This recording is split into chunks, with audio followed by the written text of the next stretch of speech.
Hello guys, welcome to new blog video. আমি জয়ন্ত, আপনারা দেখছেন Jayanta and new blog video. চলো সারাদিন ভর কী করি না করি সেই সব ছোটোখাটো ভিডিও আপনাদের সঙ্গে শেয়ার করি। চলো ভিডিওগুলো দেখতে থাকো।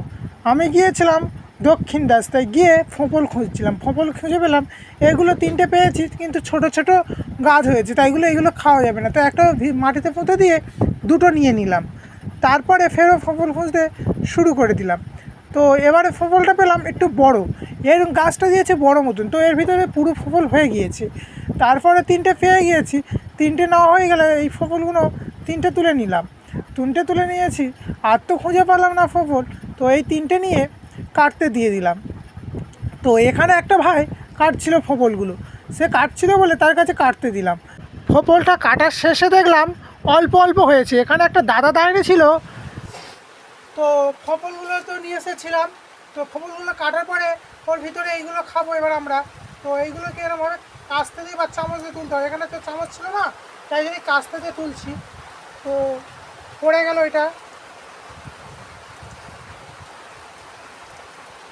এই যে তোলার ফলে এরকম ওঠে।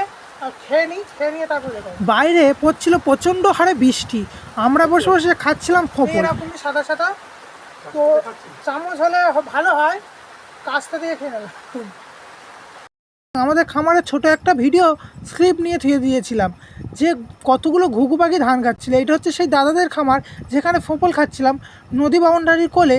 তো এখান থেকে নদী বাউন্ডারিটা খুব কাছে দেখা যাচ্ছে, আপনারা দেখা পাচ্ছেন, কিছুটাই হারলেই নদী বাউন্ডারি। তো মেঘও করেছে আকাশে, তার জন্য এই বড় খামার ত্রিপল দিতে অসুবিধা। তো আমার ওখানে গিয়েছিলাম দিতে, আমাদের ডেকে খামারের ত্রিপলটাও দিয়ে নিল। তো একটা ভাইকে দিয়েছে, আমি দাঁড়িয়ে দাঁড়িয়ে ভিডিওটা করছিলাম।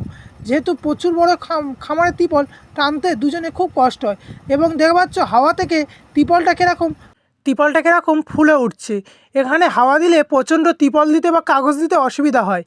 এই যে কাগজটা উঁচু হয়ে উঠছে, এই কাগজটা যদি ঠিক মতন দেওয়া যায়, তো এর ফলে কাগজটা উড়ে যাওয়ার সম্ভাবনা বেশি থাকে। ভিডিওটা ভালো লাগলে লাইক, কমেন্ট এবং শেয়ার করবেন।